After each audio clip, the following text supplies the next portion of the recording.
you haven't seen the show, Jason Momoa is almost completely naked, lassoing a shark. That scene in particular, that sequence, let's be honest, nobody's looking at the shark. Nobody's looking at Jason's face. We all know what everybody's looking at. Jason Momoa is the one person where I'm like, yeah, I buy that. Yeah. What we were told was episodes 1 and episodes 2 were going to be strictly in Hawaiian language. And I thought, okay, that's fine. Fast forward a couple months later, I'm looking at all the scripts for the episodes and I'm thinking, oh, I'm not speaking any English. I'm going to shit bricks. I was in full panic mode. The story itself is very much the story that is Game of Thrones.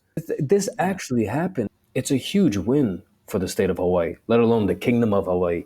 Chief of War will always be the epitome of having Hawaiian language in film and TV for generations to come. Welcome to the Actor's Guide to the Underworld podcast, where we talk about acting in Hollywood in a way people understand. I'm E-Kan Song. And I'm Rían. What's up, everyone? Follow us wherever you find your podcast at Actors Guide Podcast. We have video on YouTube, on Substack. Leave us a review, leave us a like. Helps people find the podcast. Follow us on all social media at Actors Guide Podcast. We had an amazing chat with Brandon Finn, Chief of War, Apple TV show. Just had a season finale. Great reviews. Jason Momoa, co-creator, co-writer, is the star of the show. Brandon Finn is riding this wave of this breakout role. You really have to see this show. A true story of the history of Hawaii. Brandon's a part of it, and he tells us of this journey of just being a hustling actor to series regular next to Jason Momoa. Cliff Curtis. Hear the ins and outs, the audition process, what it was like, shooting in Hawaii and New Zealand for 9 months. That was brilliant. I really enjoyed getting into the nitty gritty of jumping from, a guest star to a series regular. Not only did he add on 20 pounds, he's rival opposite Jason Momoa, not intimidating at all. He also learned the Hawaiian native language, Olelo. Beautiful pronunciation there. Thanks. I've been doing my research. Anyway, so we talk all about that and more. Sit back and enjoy this episode with Brandon Finn. All right, I'm ready. For our audio listeners, Brandon is looking very sharp, already outdressing us. So we do need to point that out. Meanwhile, Rían's wearing basketball shorts. That's not true. I'm joking. Rían's wearing buttons. I'm wearing athleisure, very comfortable. But either way, you look great. You were saying that this is the last of your press tour, and we're so happy to have you on here. Thank you so much. The show just came out. You finally get to see everyone's reaction. This is an exciting time for a lot of actors, and for you to be able to come on, this is great because we want to hear what this journey has been. We're so thrilled to talk about this. I was just going to say, it's a beautiful reminder that you've worked so hard for such a long period of time that when the moment finally comes, it's like it's there. And you can't believe it, and then you blink twice, and then it's gone. Yeah. And that this premiere that we had in Hawaii for Chief of War, streaming on Apple TV Plus, happened on July 18th, and now it's October 1st. And I swear, it came like a blur. Have your own journey as an actor, and it's a lot of ups and downs, and mostly downs. And then you finally get to a place where, for me at least, it was my first series regular job. And we started shooting in September of 2022. Wow. Yeah. Wow. That's when we first started shooting Chief of War. Oh, I didn't realize. Okay. So I want to dive deep into all of this stuff. But before we get there, Chief of War on Apple TV. I believe the official premiere was August 1st. So your Hawaii premiere was even before that. But August 1st, the finale, it was episodes every week. So the finale just happened a couple weeks ago in late September. Reviews are great. Jason Momoa co-created. He also directed some. Obviously he's starring in it. Cliff Curtis, one of my favorite actors. I love Cliff Curtis. It's an epic show. And your role is kind of like this rival badass to Jason Momoa. It's a breakout role, and it just all is coming together. And before we get into it, because I was watching the show in the lead up to this, and you've such a brilliant presence on screen. You've a wonderful presence and a stillness, and there's a real. You have so much status in the show, and so much for your first series regular role, incredible job. I just want to say, incredible. Rían, thank you so much. That was such a beautiful. I feel like that. I have nothing to say now. That was such a beautiful setup and introduction for me. Thank you. Let's start in the beginning. When did you start acting? Where did you grow up? You know, obviously we're friends. We have a lot of mutual friends. Yeah. All the guys over at Graham Shields. I don't know too much of your acting life before that. So I was born in Wailuku, Maui, and I don't remember much about being on Maui Island. But when I was about 2 years old, moved to Oahu, where my grandparents were, and my initial introduction to any arts, if you consider martial arts, the performing arts, was martial arts. My dad signed me up at 4 years old into karate at the time. And martial arts was a big influence on my life at a very, very early age. Now, I didn't connect the dots till way later in my own life. I loved film. I loved movies. I remember the first movie I ever watched. They would have reruns in the theaters in Hawaii of Star Wars: A New Hope, Episode 4. Yeah.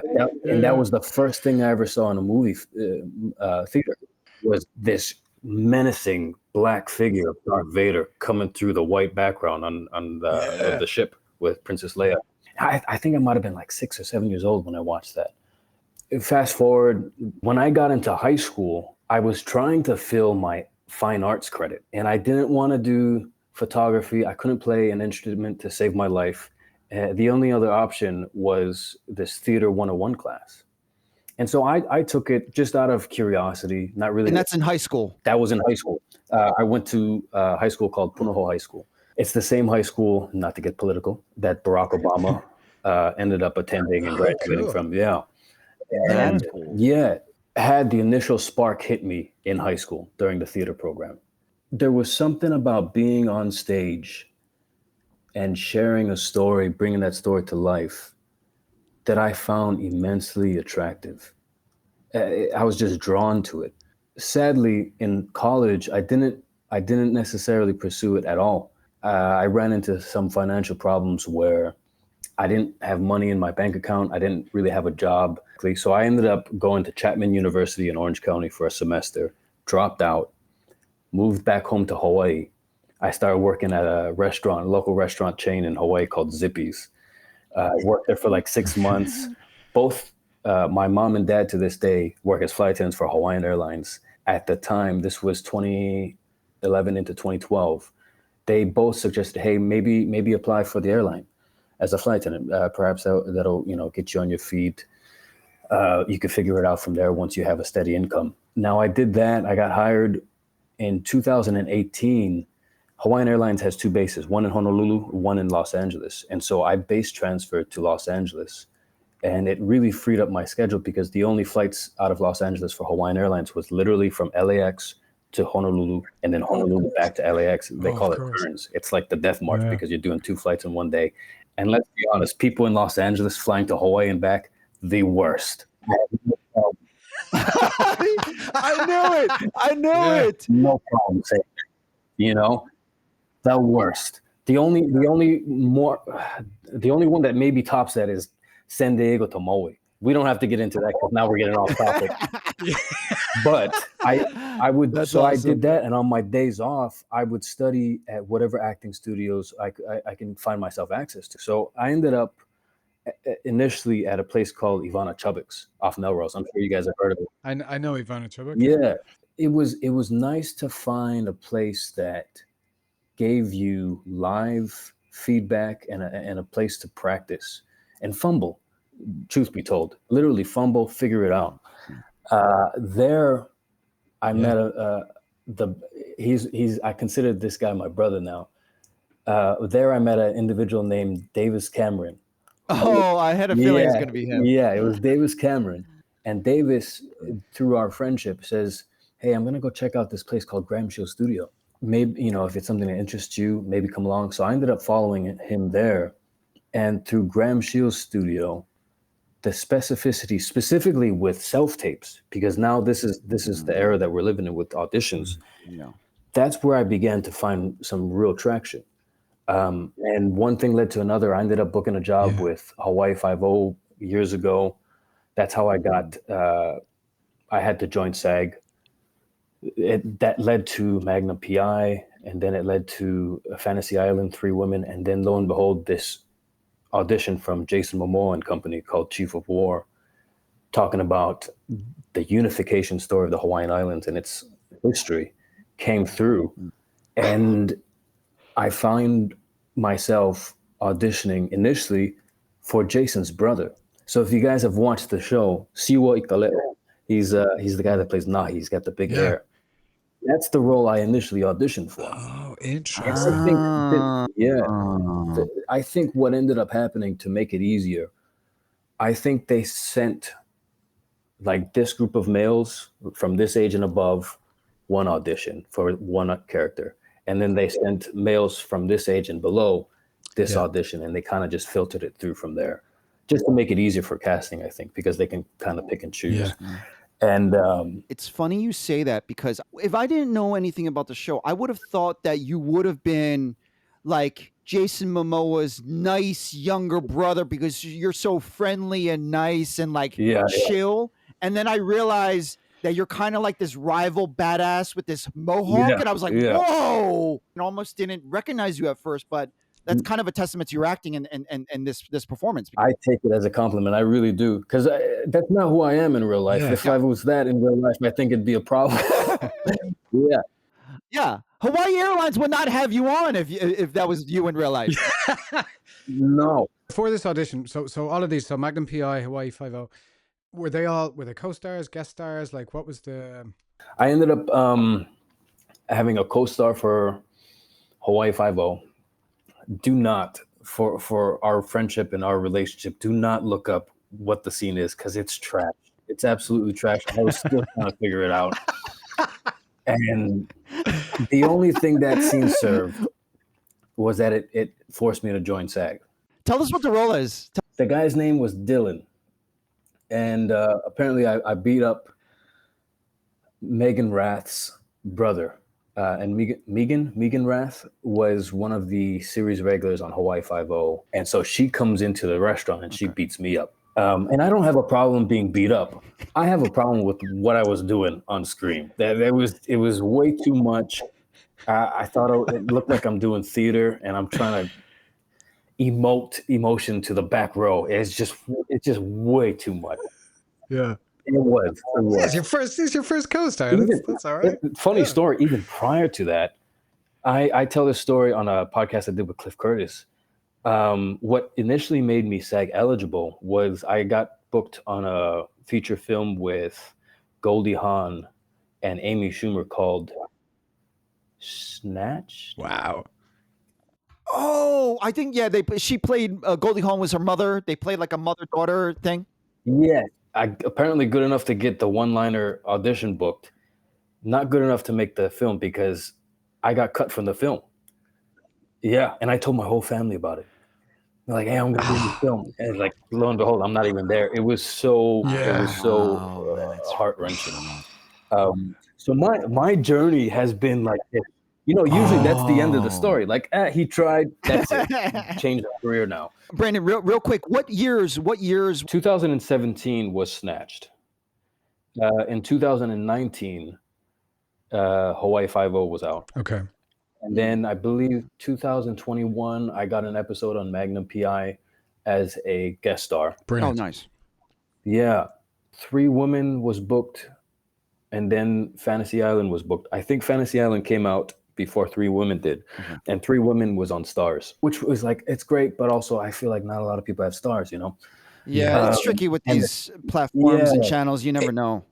It's funny because I got booked on a Stars show last year, and then the character got cut, and I was devastated. And it got cut like the day before I was due to fly out to shoot it in Chicago, and I was like, "Oh, you're joking." Yeah. That was like before you even made it to set. Right. And I was devastated because I felt like it was my fault somehow. And they're like, no, it was like just a big rewrite. And I just cut. It's hard not to feel that way. I get it. Yeah. It was a big learning experience to like go, okay, there's nothing I could have done different. Right. Like, I think most actors have experience getting on the cutting room floor or something getting cut than not. So yeah. So you went through that like right at the beginning. So I did. it was the first thing that ever happened to me. And, looking back on it, it's probably best that happened first, as opposed to having it happen somewhere further down the line. But yeah, it was such a heart-wrenching moment. And I told myself, well, at least there's a strong chance something like that never happened. Well, you never say never. I got a good feeling that won't happen again. It's already happened. May the universe speak for itself. Yeah, it already got out of the system. I checked that box. I don't know what we're doing here doing this. We don't have to revisit that. So let's cut to Graham Shields' self-tapes. You're feeling good about self-tapes. Everything is moving to self-tapes. Right. Can you talk about how your process has changed, what you were kind of learning at the studio, and then kind of getting into the Chief of War audition process? What the specificity with what I look like in that 16:9 frame became paramount. And I realized initially I was very anti self-tape, because I felt like you've now taken me out of the room, and in a room I can give you all the energy, all the nuance, all the charisma that I carry as myself before the audition even begins. And I always felt like that was such a deterrent or a discouragement at the time. And then slowly my mentality on it changed, because I realized the technicality that we're now addressing with self-tapes, especially in film and TV, are 100% applicable to what you're gonna do on set. And even here, like I think E-Kan and Rían here, you guys, your faces are kind of on my screen here, but if truth be told, I gotta look kind of here instead. And then there's, with Graham Shields, there's always source to source to source, action. And now the specificity, if E-Kan's here now, okay, now I'm gonna deliver the line here instead. And then if I lose my eye line there and I get lost in a different thought, perhaps like my mother or my father, I'll just stay there for a second and then come back to E-Kan, Man, and it's crazy, because you feel like you're cheating yourself, and then you realize film and TV is all cheating. It's all coverage here. You guys not even looking at you because he can't. He physically can't. There's all kinds of grips and gear and camera equipment in the way. Yeah.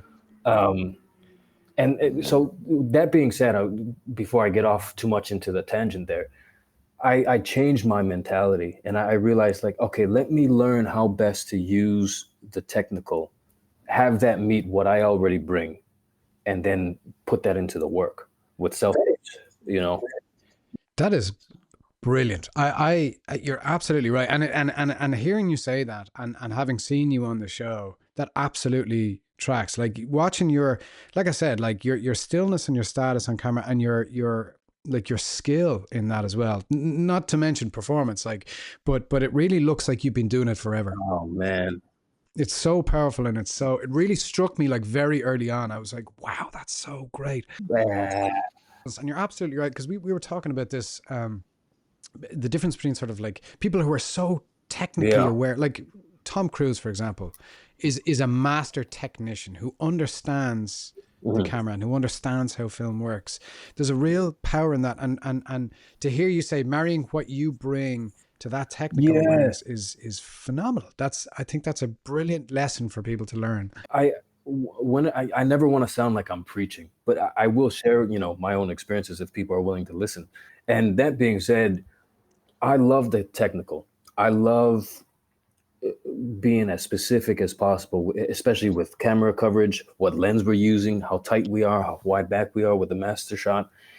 And also, I never want any individual to lose sight of their own intuition, because I think the intuition is truly what makes the individual pop, and so it's always an emphasis on blending the technical with who you are authentically, genuinely, because everybody can be technical. Everybody can learn to be technical. And in fact, I think that's what helps people start booking jobs, is being more technical, being more specific. I've heard this from a lot of friends of mine that I've made, specifically my friend James Udom, who plays Tony in Chief of War. He's a Yale School of Drama graduate. So is Graham Shields. And I remember James sharing with me that some of his classmates would get upset at him because James would double down on who he was. And what Yale School of Drama was teaching them was to kind of abandon who you are in so few words. And he would share with me that if I abandon who I am, I'm losing what only I can bring. I'm not saying I can't be technical, I can't do this, I can't do that, but I cannot completely abandon who I am. Because now what's the difference between me or the guy next to me or the 1,000 others that are going to audition for the same role? Yeah, and then on top of it, I don't want to take us on a tangent, but what's the difference between us and AI? It's not only are there going to be a million actors, there's going to be a million AI versions out there that are going to be Right. So I think that's a great point. I do want to go back to so we're going to get into the auditioning process for Chief of War, but just real quick, your mentality shift for self tapes. What were the numbers? Because you booked Snatch, was that in person? Eventually, most of these jobs, Magnum PI, I'm assuming was self tape. Most of these jobs were actually self tape than in person, right? Yeah. The only one that I actually booked in person was Snatched. That was the only one where I actually came into the room. Oh, I take it back. Snatched and Hawaii Five-0. And Hawaii Five-0, that aired in 2019. And so being in the room was still a relevant thing at that time. Magnum PI, 3 Women, Fantasy Island, Chief of War were all self-tapes, Zoom callbacks. And in fact, I did a chemistry read as a callback for 3 Women with the female lead that I had the scenes with, which I thought was, same. I still had the same anti-Zoom thought. It's just like, how are we going to do a chemistry read over Zoom? It doesn't make any sense. And I got over that, obviously. Yeah. I still got it. And with that in particular, I realized, you've done the homework. Obviously, they liked what you did because they saw your initial tape. Just abandon any of those preconceived decisions, choices I've made, and just listen to her. And I think what ended up helping me too was that I was first up. We found out I was first up. And so she was doing things and I remember she was physically indicating that she was listening to what I was saying to her. And I remember stopping what I was saying and I started laughing because of the things she was doing physically. And I really think that helped because I don't know what other people did. And truth be told, I shouldn't care what other people did. But I remember taking the time to notice what she was doing and then acknowledging it and then going on with the scene wherever we picked it up. That's wonderful. On that, just so everyone knows, 3 Women is on Stars, Betty Gilpin, Shailene Woodley, Blair Underwood. So that's incredible cast. Yeah. It's funny you say that because, and I don't want to dive too much into the weeds here, I hate going first for the audition. So the fact that you I mean, we're not here to break any actor superstitions or myths, but I remember when we went back into the office, I always hated going first because I assumed, and this might be hubris, I assumed they're trying to get up to speed. The producers, directors, or writers are trying to figure out what they want.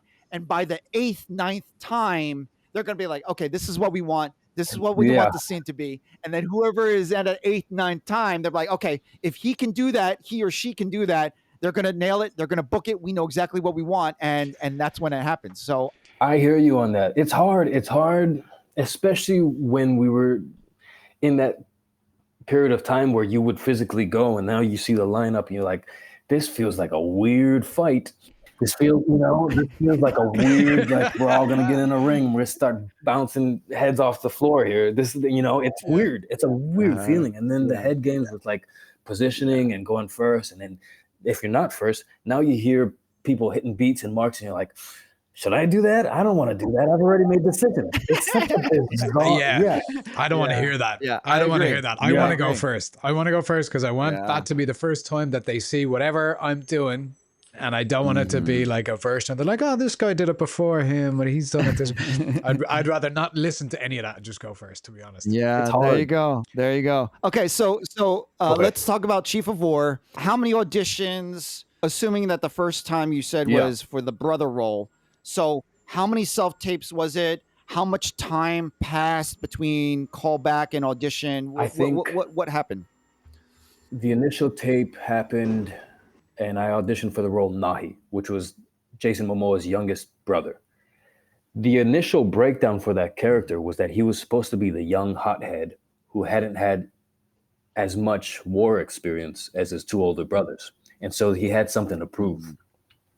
And I tapped into that, and I remember maybe about 2 or 3 weeks later, they said, hey, we'd loved your tape. We'd like to do a Zoom callback with the producers. And so it was Justin Chun, Doug Jung, our showrunner, Thomas Pa'asibit, our writer, and I did the notes. And 3 weeks go by. I think it's not me. It's not, I get it. I'm 5 feet 9 inches tall. Jason's 6'4", Greek god. It's whatever. And we get an email saying, hey, Jason's watched the tapes. He thinks the role that you currently auditioned for is not going to work, but we like your work. We'd love to give you a different role to audition for. And so I got a different Zoom callback. I didn't have to send in another tape. I just went to another Zoom callback with different sides, different character. And now I'm auditioning for the Prince of Maui, Prince Kūpule. And Justin Chun, I remember, was a big fan of the work. So was Thomas Pa'asibit. I did it 7 or 8 times, and Justin would walk me through it. And what's beautiful about the relationship with Justin Chun was he spoke to me as an actor because he was an actor himself. Yeah, I'm aware of him. I know his work. Yeah, he's in this space where he's directing now, and I love that for him. And he finds so much more freedom in that. But the fact that he could use vernacular that I was going to understand as an actor was incredibly helpful. They wanted to make sure the actor could portray the relationship between father and son. I think that was a huge, huge key with making sure they got the right person. And I find out later, maybe about a month later, that I get network approved. And my ignorant, innocent mind had no idea what that meant. I said, what does that mean? Did I get the job? Did I not get the job? She goes, you have the job. They're just waiting for the contracts now. And I started crying. I started crying. This was June 2nd, I think, of 2022. Yeah, just crazy. But more specificity with the audition process itself. Talk about moving pieces and this and that. They initially had Cliff Curtis playing that role. Wait, the role that you did? Yes, that was the initial Wow. plan that they had. And they realized Cliff Curtis being son to Temuera Morrison, who is AKA Boba Fett, Jango Fett in the Star Wars franchise, it's too close.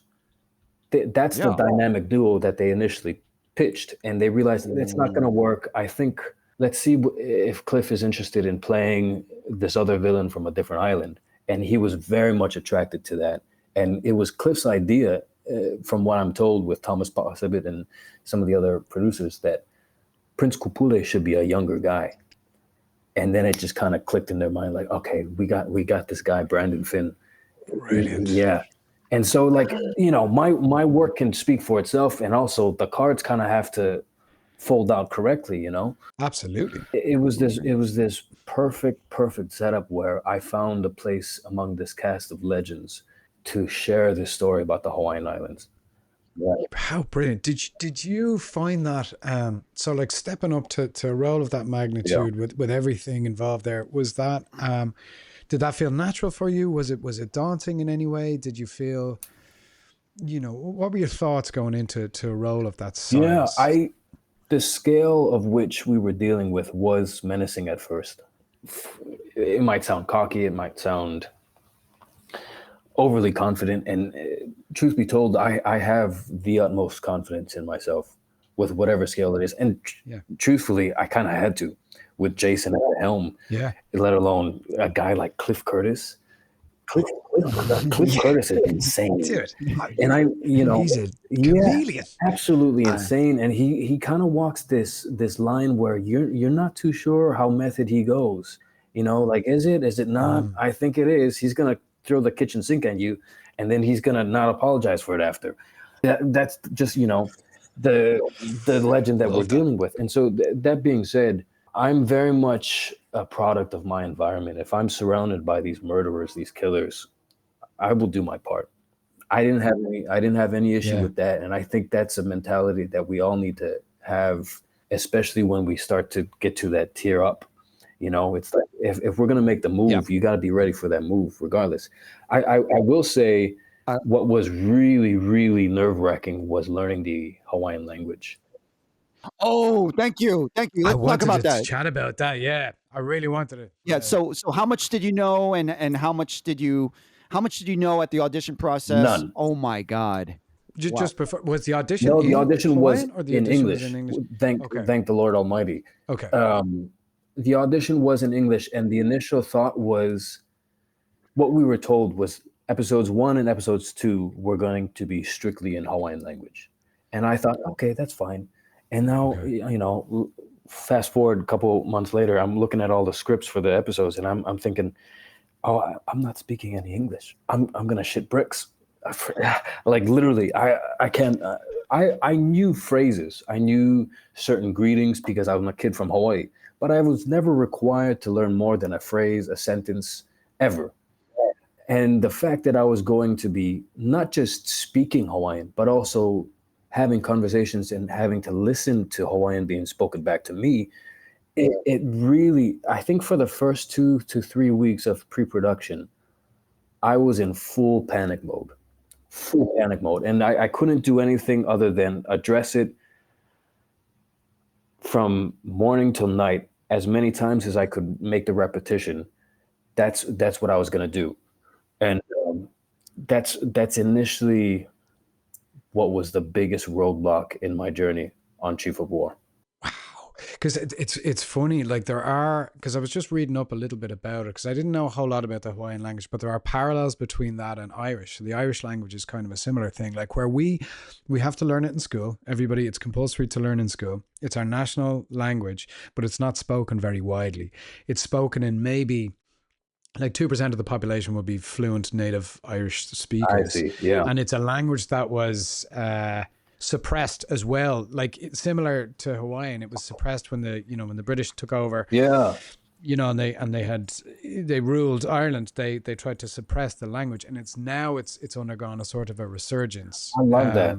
I mean, for obvious reasons, I love that any resurgence in a language, let alone a culture that has been snuffed out or disappear or demolished from history itself is one of those things where, like, let that culture live on. And I believe because Hawaiian, just in reading about it, it was outlawed in there was a year that there was, I think it was like 1897 or something. It was the Hawaiian language was outlawed. Yeah, they did not want that language to breathe life any longer, and only recently, even before Chief of War, there has been an incredible resurgence with making sure the Hawaiian language has life again. There's a lot of immersion schools within Hawaii itself that strictly speak Olelo Hawaii, the Hawaiian language, to their students and back. A really, really cool part, and one of the most important parts, I think, that transcends just the entertainment industry and what we do as actors as a whole, is that Chief of War will always be the epitome of having Hawaiian language in film and TV for generations to come. And, I know Hawaii is such a small geographic area, and yet those people exist. Hawaiians still exist. They deserve to hear their language, let alone their culture and their history, see the light of day in the entertainment industry. And the Absolutely. fact that I'm a part of that, it's just unbelievable. That's awesome. That's a perfect segue. Real quick. So growing up, you didn't speak it. I didn't have any requirement to speak any more than a phrase, a sentence. There was always like aloha kako, which is hello everyone, mahalo, mahalo nui, thank you. In essence, we are grateful is the true translation. Oh wow. But to say anything more than the greetings and the hellos and goodbyes, I was never required to. Are you taught Hawaiian history in that? Is that a big part of the school system? There is, Or and it's not. When I was going through primary school or elementary, and even into high school, it was kind of like an elective. It was an option. oh, I see. And now, from what I've been told from a lot of the alumni from Punahou School, they're making it a requirement now, which is I love that because it was never a requirement when I was in school. I just want to kind of like what you were saying as far as the importance of letting the language live, especially cemented in this Apple TV series. It's not going to be hidden. I mean, people are talking about it now, but if you want to add on anything, but this is based on a true story of, back in the late 18th century, based on true history of how the separate islands united. They were all separate kingdoms, believed in separate gods, Yeah. and it was this story of how it kind of eventually unified as Hawaii. So this is kind of amazing that this is part of Hawaii's history on top of inventing that language. You're right. That was a perfect segue because Hawaiian history, Hawaiian culture, it doesn't have any examples in the entertainment industry outside of Chief of War. There, of course, there's the short films and the independent films that shed light upon what that is. But, they also don't have the scale, the audience, the reach, the way that Jason Momoa and Apple TV Plus does. And so the fact that this thing even exists is just, it's a huge win for the state of Hawaii, let alone the kingdom of Hawaii. And I'm so proud to be a part of that because that didn't exist prior to Chief of War. I can imagine not being Jason Momoa and pitching to Apple TV, hey, I have this, this beautiful story. Truth be told, the story itself is very much the story that is Game of Thrones.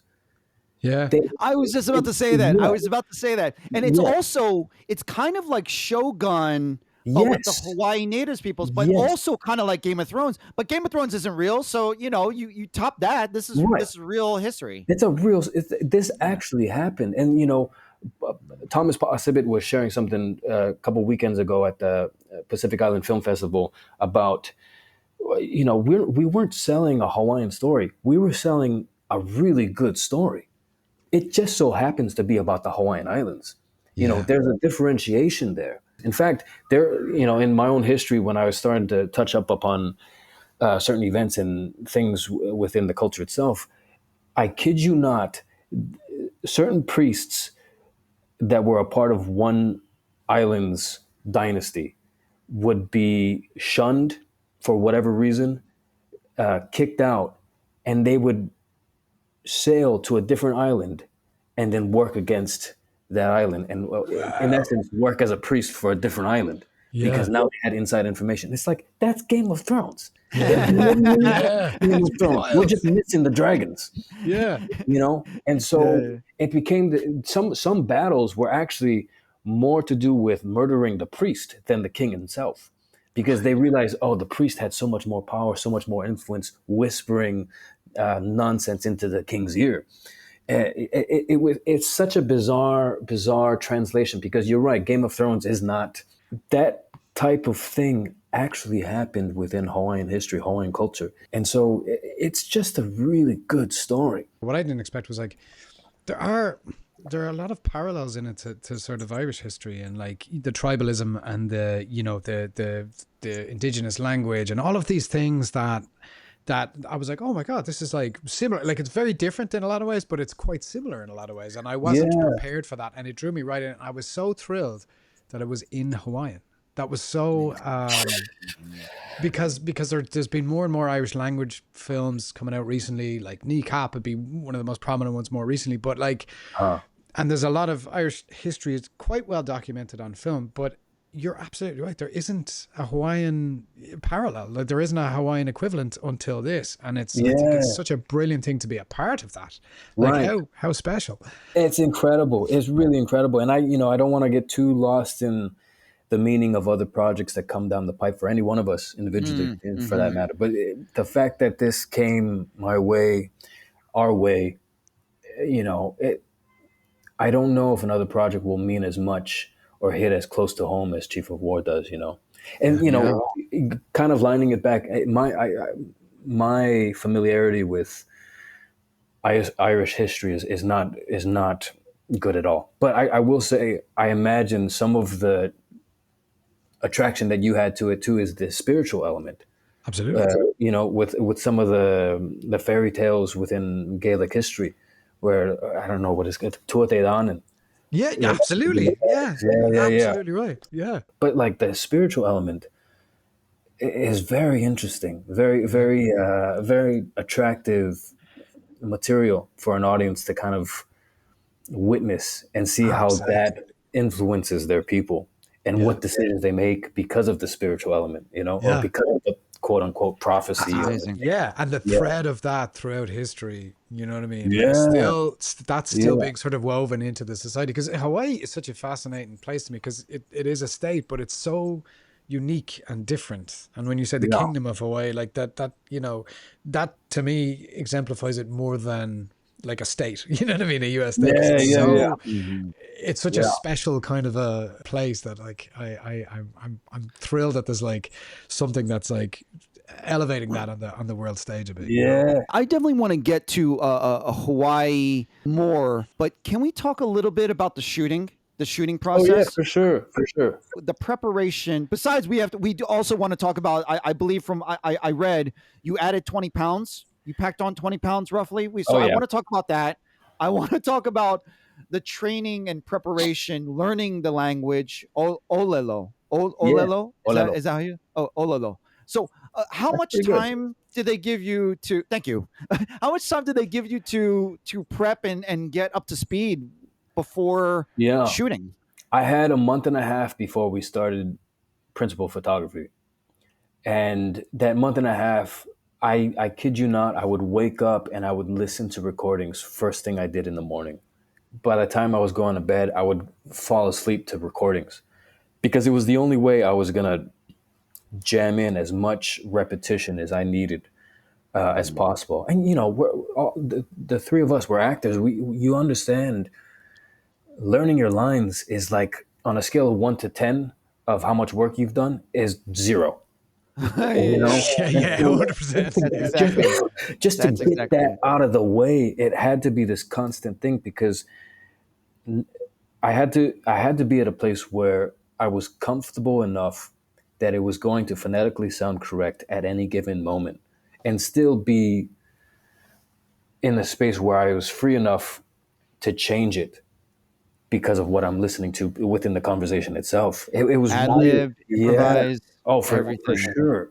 I don't want to derail this, but it's funny. Last week, I just happened to say a story. I had to speak Chinese in an audition. And when I work on my Chinese, I drill it with my mom going into the self-tape. Drill. Anyway, long story short, so I'm in a room, callbacks with producers for a very big TV show. I get to the Chinese part. I forget it. It goes out of my head. And I screamed gibberish Chinese. And not only that, if you're like, okay, well, come on, they're not going to know. Who cares, right? I literally screamed gibberish Chinese. And one of the producers, there's a guy sitting next to the camera, a Chinese guy, like an Asian dude, just sitting next to the camera. And I looked at him dead in the eyes. I was like, oh, yeah, he knows I'm full of shit.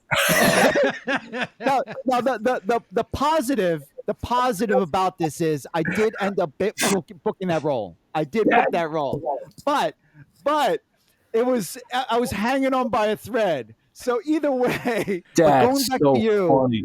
I love that you're looking at him going, you know. No one else knows, but you know.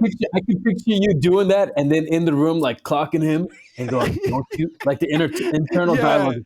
Don't you rat me out? Exactly. So either way, we know that Chinese Mandarin is a very, very difficult language to learn, but you had a month and a half and you want to essentially become almost fluent. I can't even imagine the type of work that would have to go into that. And then you're in LA, you're getting ready to fly out there. What's the, what's your life like? It was the good thing is they flew me out pretty early. They flew me out early enough to have like a month and a half of pre-production in Hawaii, because that's where we initially started shooting, was Hawaii, which was good because not only did we have to do the language lessons on a daily basis. I'm a scrawny kid, and I'm that's my natural state. I'm like 165 pounds, 5 feet 9 inches tall, and I knew that's not gonna work. And it wouldn't really do justice to the characters, to the warriors that existed in Hawaii in 1795. It just wouldn't. So I started the language lessons on a daily basis. I started eating a lot more carbs. So a lot of sweet potato, a lot of rice, and then increasing the protein with steak, chicken, occasionally a Guinness. Thank you, Jason. Did you have someone helping you with this, or was this like you're just like a program that you're like, I'm just gonna do this? Yeah, no. I mean, we had the stunt team, so we work out with the stunt team a lot. I didn't have an actual individual trainer, but as a cast, like Tekohe Tuhaka, who plays Namake, the other brother of Jason's, and Siwa, who's the younger brother. The three of us in particular, we would go to the gym together all the time. And so we kind of had each other to train with. And we would also go through rigorous stunt training. Yeah. So pre-production, you're packing on pounds, you're working out, you're just crushing the gym, and then language lessons just over and over and over again. My testosterone was through the roof. That's the highest my testosterone has ever been since being, 18, I swear. And then awesome. On top of that, we had to make sure I can get pretty dark, but the Hawaiians were dark. So we spent a lot of time in the sun as well. And the fabric that we're wearing, it's called malo, MALO, and it's practically in between your butt cheeks. It's just it's just a loincloth, and so it's a bunch of kids from Hawaii and New Zealand that are walking around Sandy's Beach in Oahu with malos on. It's like, holy shit, this is crazy. That was the only way we were gonna get tan there. And then whatever we couldn't get tan, they would hair and makeup department would have to fill in the rest. And that was a whole nightmare in itself too, because everybody has these elaborate tattoos. Kahekili, who's played by Temuera Morrison, half his face historically was all black. And so Brother Man would sit in the chair 3 hours every morning. 3 hours. And then it would take, hour and a half after he was done to take all of that stuff off. Oh my God. And then there were some days they had him on the schedule and then they didn't get to it, so they would have to push it back. And Tim would be like, "Thank you for calling me 12:30. Appreciate it.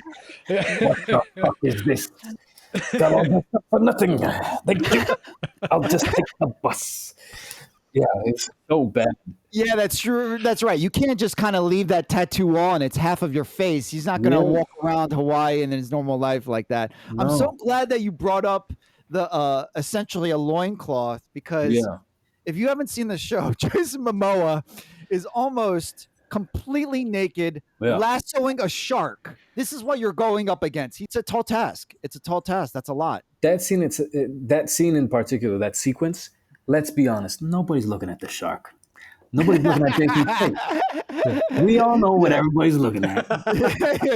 No matter what you are. Yeah. 100%. Yeah. I will say Jason Momoa is the one person where I'm like, I buy that. Yeah. I buy that. He could do that.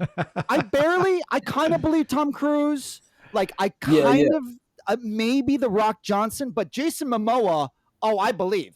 He's got that in him, man. He really does. And if I could take time to give Jason Momoa his flowers, he has this perceived notion from the public that, he's a 6'4" 13-year-old child stuck in a Greek god's body. That's what it is. And truth be told, as playful as he is, the man is an absolute genius when it comes to action on film.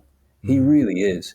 He knew exactly where his big frame was within that 16:9 frame. So on that note, he directed the series. I'm sorry, he directed the season finale. He did, yeah. Epic battle scenes, Uh-huh. and obviously this has been. We'll put a link in the description. But I just heard the story. He's getting ready to direct this huge finale shoot, and the volcanoes are erupting. Oh For yeah. the first time in 38 years. It was just like the Hawaii universe was kind of in concert with your shoot. 100% in sync with what we were doing. We couldn't believe it. The fact that it hadn't gone off in 30 plus years, and it just so happens that Chief of War is in Kalapana on the Big Island, shooting the scene, the grand finale, which, by the way, had a volcano erupting. This historically happened, and it took out Cliff Curtis's character Keowa. It took out half of Keowa's army. That's real. That historically happened, and the fact that it actually went off while we were there, that was the biggest blessing, omen that we could have possibly had happen. Genuinely. The funny story, they told us, hey, no drones, you can't, it's not right, you're not supposed to film the volcano. And Apple went, yeah, send the drones. So they sent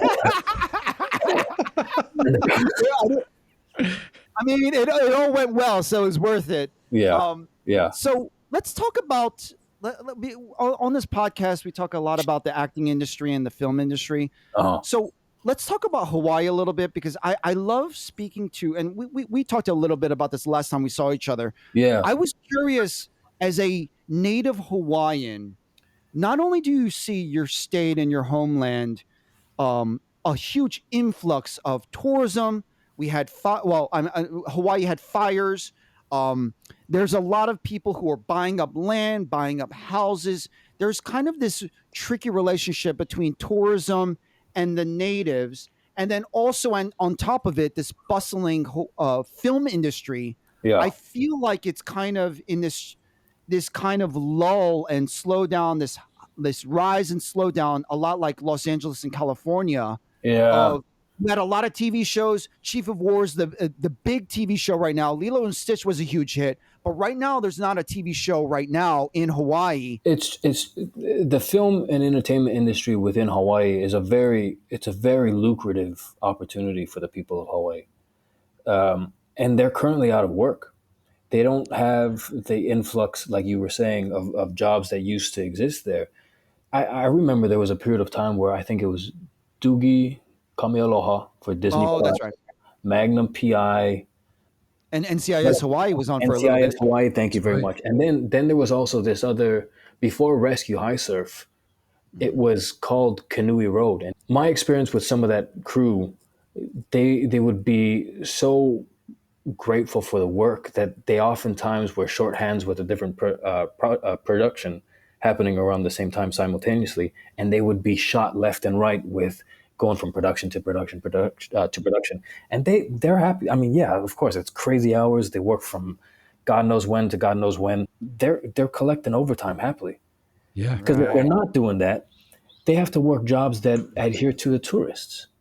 The business plan for the state of Hawaii is so geared toward tourism, they don't really have any other choice. That's how the state of Hawaii makes money. It's from visitors coming to the island and spending money for these businesses. Right. So not everybody has a job in tourism, but it's very prevalent within the state of Hawaii and the people of Hawaii. They work either airline jobs, like myself, my family. They work in hotels, restaurants, bars, booking accommodations. Yeah. And that's not an easy thing. It's almost as if throughout the years and throughout the decades, the people of Hawaii have become programmed to be subservient to tourism because they have no other choice.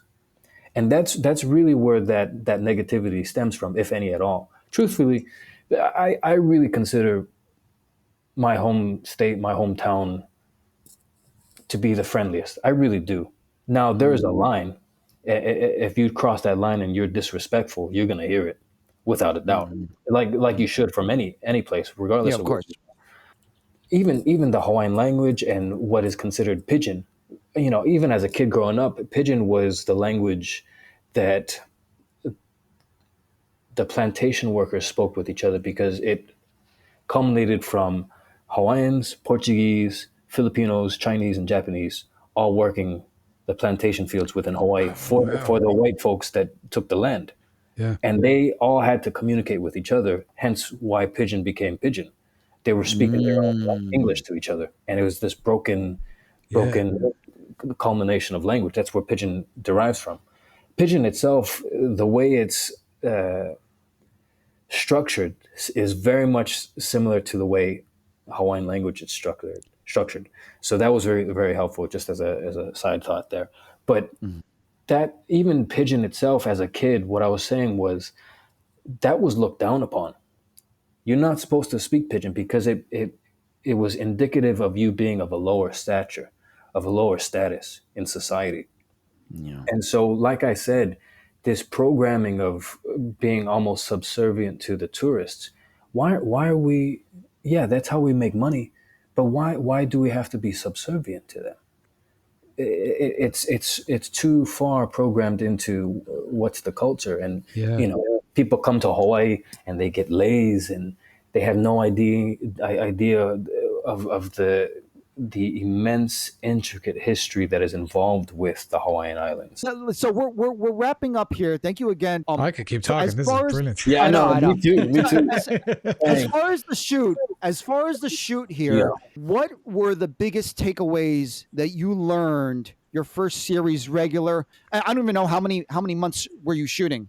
Yeah, I wasn't shooting every single day the way Jason was, which was I was grateful for, because it allowed me to have space to learn and pick up things from being on set. In fact, the days that I wasn't working or shooting, I would oftentimes request or ask permission to shadow an individual like Justin Chon or Brian Mendoza, for instance, who directs some of the episodes in between. And even Jason himself, just to pick up as much information, because you know, it's not every day that the three of us are on set. And the fact that I had this wonderful, wonderful opportunity to be on set for 3 months in Hawaii and then 6 months in New Zealand, I was like, I'm gonna try to soak in as much information as I possibly can. I still don't know how this thing creates itself. I really don't. The fact that anything is actually made and gets to screen is a bona fide, certified miracle. Isn't it? I always think that. It really takes is. so many people to create that thing. And there's so many things that could go wrong along the way. And it requires so many things to go right in order for that to just be on a screen.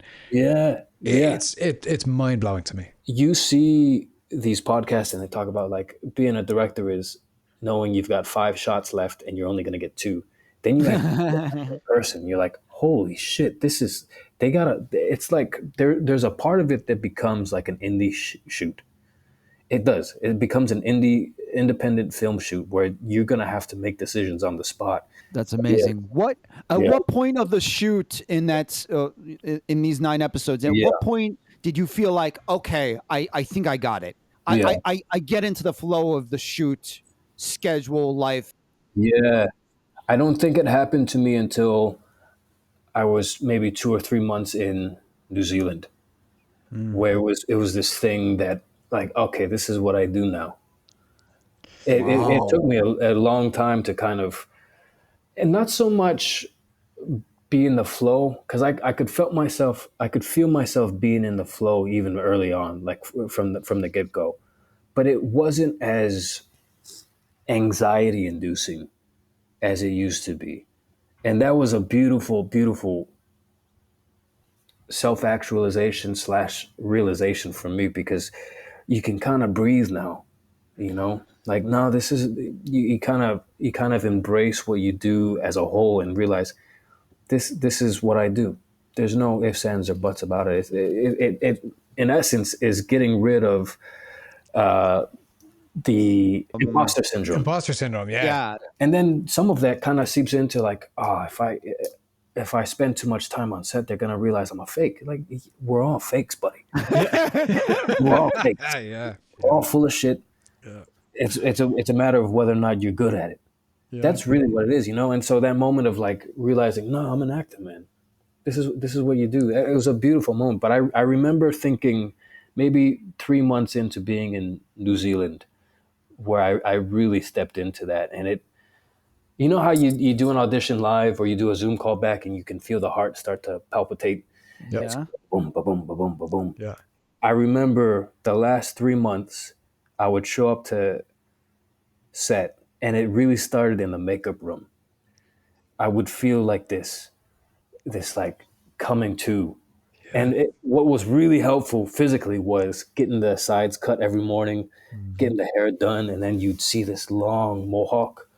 And now I've got this tattoo coming down my left side. Like, I don't need to pretend anything here. This is doing all the work for me. I will say having a badass mohawk and also that sleeve tattoo, that does help. 85% of the work, genuinely. Yeah. That's like I would. And what brought it to my attention was my head of hair department. Her name is Anna Lynn Cruz. She would see the switch of gears in me as she would cut my hair every morning. Genuinely, she goes, "Oh, there he is." I love that so much because, like, it's not just that; it's all the prep you've done before that. But yes, but that combined, like that last piece and that feeling of like, oh, this is what I do now. I'm an actor, and I swear to God, I've only felt like that in the last 3 years, and I didn't. And I've been doing this a while, and like, you know, and even the experience of like working in Ireland for 6 months in, you know, a country that I fucking love and I love working in. I was like, oh, I'm an actor now. And I was so grateful to just be like doing this, that the thing that I love on that kind of a scale with all these people that I really enjoy. Like, I'm so grateful, and I love hearing you say that. Like, this is it's such a beautiful realization, and you're dead right. It's a beautiful, and I'm sure you've experienced this too, where you show up to set and you're like, oh, my heart's not racing. Yeah, you know, there's like a settling I belong in. here. Yeah, I love them, and we have. I remember early on, and it's probably true for everybody's career, but it's so incredibly difficult to just start off at a place where you're just relaxed. Yeah. You know, and then to have that relaxation as step one become part of the process, not as something that really takes a lot of effort to just become relaxed, but it's just there now. Mm-hmm.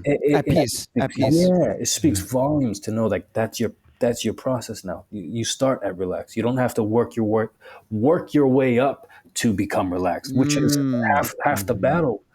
I remember, for instance, there was a commercial audition that I had down Wilshire, I think, and I didn't put enough coins in the meter. So, and I knew my group was up for this commercial audition. I sprinted to the car, put a couple quarters back in. I sprinted back. Shit you not. That audition I booked because that was the most relaxed I ever was. Are you serious? Yes. I exerted all of the energy in the sprint to make sure the car was okay, came back. And I was just so drained of any extra energy that I had. And I booked that commercial audition. That's not a bad lesson. That's not a bad lesson. But you know, you get to a point, so you stick around long enough, you're like, you don't have to sprint and come back and then do that just to be relaxed. You just realize you're relaxed now. And conversely, I remember it was when I was living in Chicago, I went in for an audition at a casting office that I had just booked a movie through. So I went in with like pretty confidence. I drank a coffee right before I walked in. And the adrenaline hit me right in the audition and my legs started to shake. And I was like looking at it, and then they're looking at it. I'm like, I don't know what's wrong. I'm like, I'm so sorry. And they're like, are you okay? And I'm like, yeah, I think I have to leave. And they're like, all right. Yeah, I think I should call my doctor right now. This is a great lesson because for the non-actors, there's so much besides the technique, like you said, knowing the technique, the craft of acting. There's so much that goes into doing our job that is just dealing with the adrenaline and the craziness up here just to get out of our way. Yeah, it's true. Getting out of your way is literally half the battle. I love that you brought that up in the phrase that you did. You get out of the way. You do the homework, you throw it out, Yeah. Just get out of the way. I love where we are. Just the last thing about Chief of War, was there Yeah. anything through this process that really surprised you? Yeah, no, more than anything else, it was one thing to go through the journey and realize like, oh, I can do this now. Whatever it is, technically within a scene or a scene partner, I can do that. And that kind of took care of itself throughout that journey. What did really shake me was, I don't have a wife. I don't have a significant other. I don't have children. And I saw some of my co-stars, some of my best friends that I made throughout the series who had wives, who had children, juggle doing their job and trying to make time, even remotely, with their families, with their wife, with their kids, with their husband, whoever. And that really put things in perspective for me. And I don't want to discourage anybody. I never want to discourage anybody. If anybody wants to be an actor, I'd be the first to tell you, hey, do it. There is a side to it where if you stick around long enough and you're good at what you do, you're giving away time in your life. And you have to be okay with that. And so does, sadly, so does your significant other. So does your children, if you have any. And I remember that being a huge impact in my mentality. Like, if you're going to do the production, I heard it from somebody else. This isn't something I came up with, but let's be honest. Any production, people are going to get divorced. People are going to go through really bad relationships in terms of a lack of communication for whatever reason, or the obvious reasons, because time zones. Make it worth it. If you're the actor, do the homework. Make sure you're prepared, because people are sacrificing their time for this, and not just their time, but perhaps time with their children, time with their wives, their significant others, their husbands.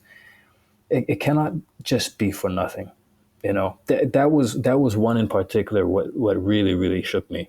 My That's language beautiful. coach, yeah, my language coach Keabe Goodhue, and one of my good friends Tekohe Tuhaka, both who have three or four children and wives. And I remember being in New Zealand and in Hawaii, and in both instances, they would try to spend as much time on the phone with FaceTime as they could. And I thought, like, man, that's not easy. That's a really beautiful insight into Yeah. the process, and I think it speaks to like your humility, your level of commitment and passion, which is really clear. Yeah. Your love for it. It really all comes across, and I think that's a really wonderful thing for me to hear, not least, but like for other people to hear as well. Like that's Sure. make it worth it. Like that's a really impactful statement. I love that. No, I I love that. appreciate that. I just have one last question, E-Kan. Sorry, before we wrap up. I just wanted to ask. So, like, coming out of this process, and sorry, being at the end of like the sort of the press tour, have you? And maybe it's too early to notice this, but have you noticed? What has it changed for you in your life? Are there, on a practical level, obviously, are there offers coming in, or is it just a confidence thing? Do you feel like it's just changed the face of your life? Your day to day.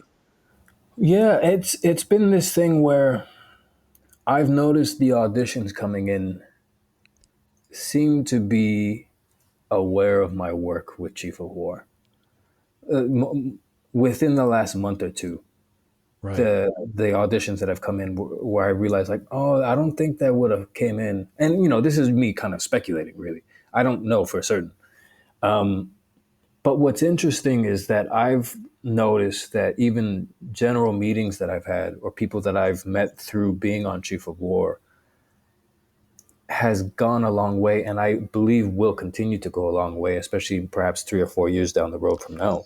Yeah. Where it's, yes, you have to do the work, you have to do the best with your auditions and leave it all out there. And at the same time, there's this building block of work that has nothing to do with the work itself, but sadly, your connections and your introductions to people within the industry as well.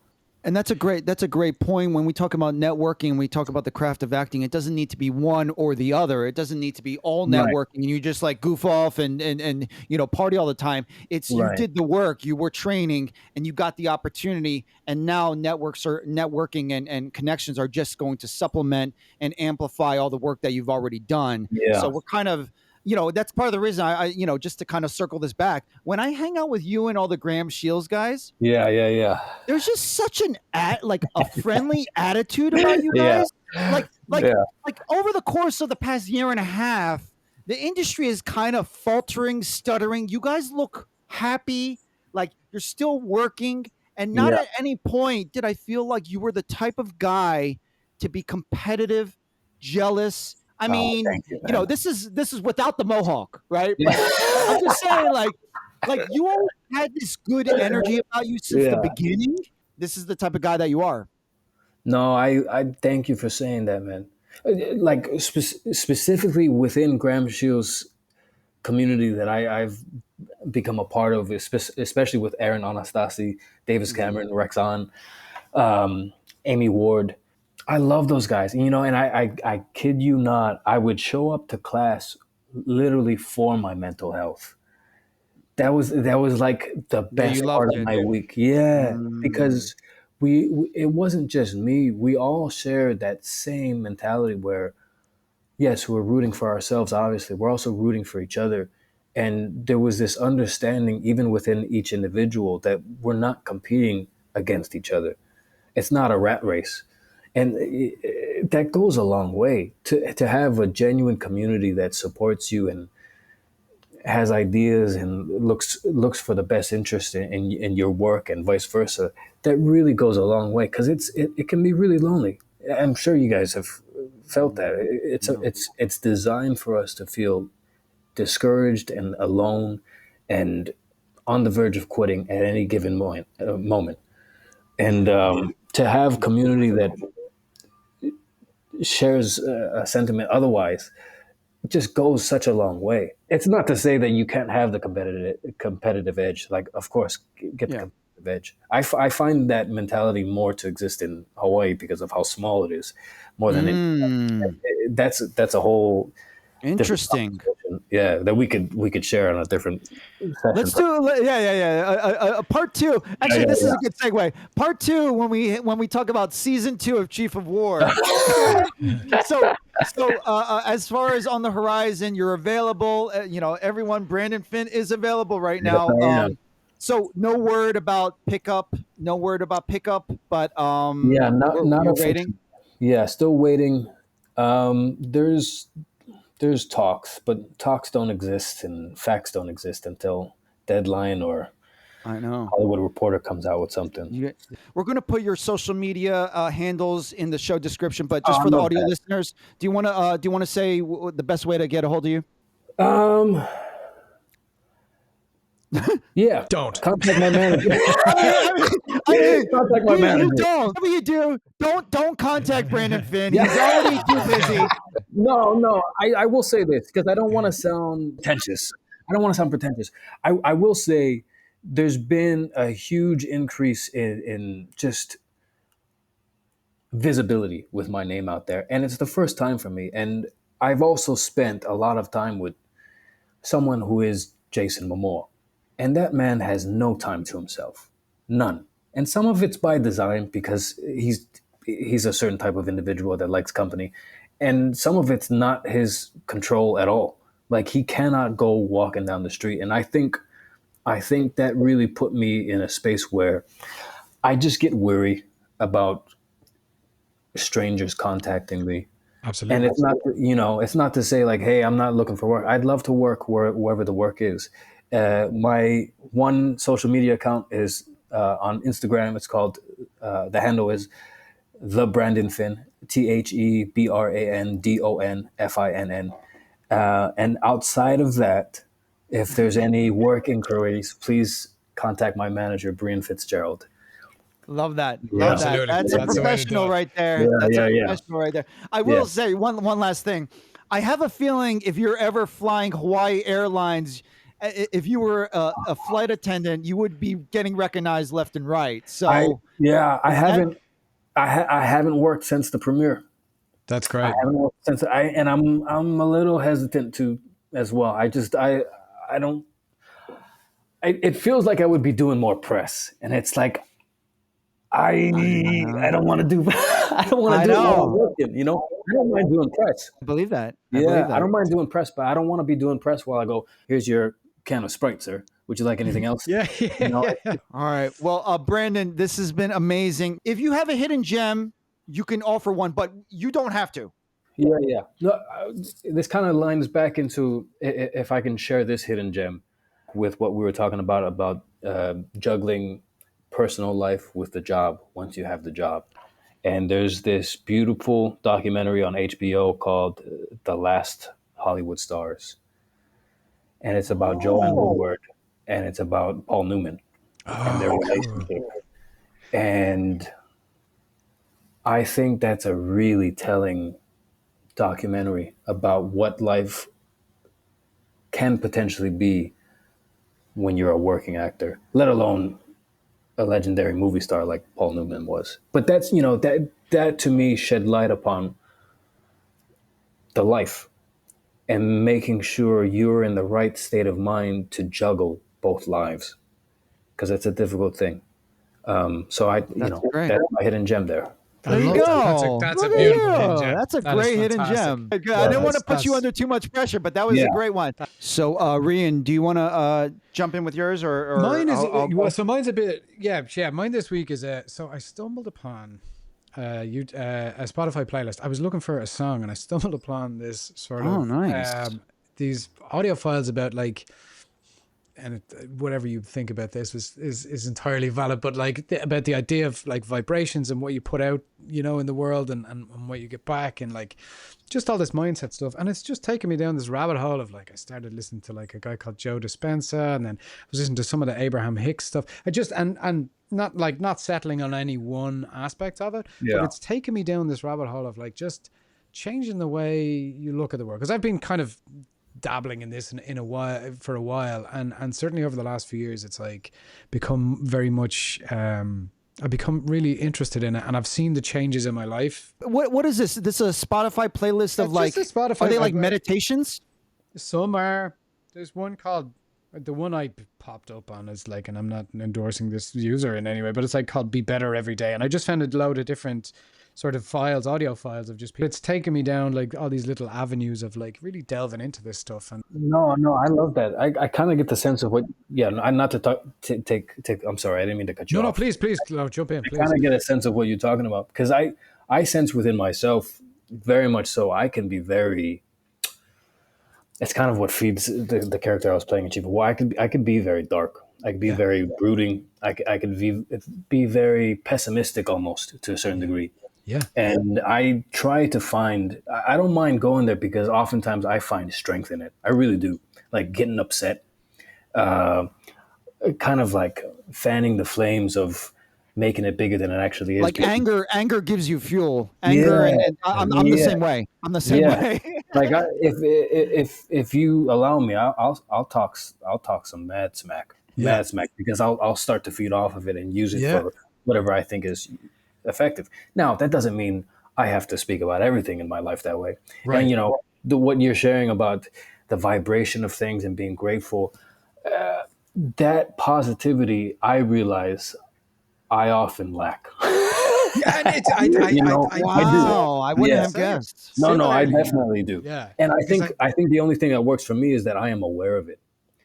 You know, that's the only thing that really saves me. Now, like I was saying, if I think it's going to be useful, I'll let myself fly off the cuff. But like hearing you share that about, especially when it comes to manifesting thoughts or thinking of the future and realizing how far you've come, even within your own journey, you know, it's just like, oh, I love hearing that from you. That vibrational change of frequency almost. Thank you. I really appreciate that, and I can tell with you, because like that darkness you talk about, and that's always there. That's always accessible for me. Like I can use that if I need to. But I realize that how I exist day to day, it's a choice. My perception of my life my life can, you know, my life can seem amazing or not great at all, and the you know, the material aspects of it haven't changed much. It's my perception of it. So it's just kind of my perception when I find it slipping into that sort of negativity or pessimism or darkness. So That's a nice hidden gem. So Rían, we'll put the playlist in the description. Mine does fall in line a little bit with your guys, which is great. So I just discovered this app. It's called Deep Stash.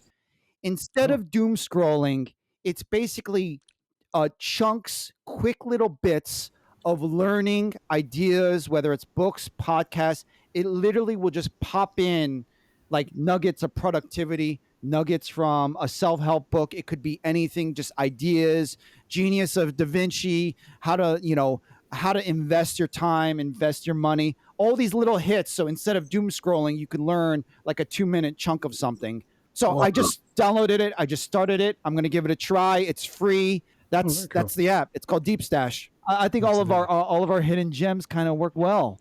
Yeah, a few spiritual hidden gems there. Yeah, exactly. So this is a great place to end. Brandon Finn, it has been a pleasure.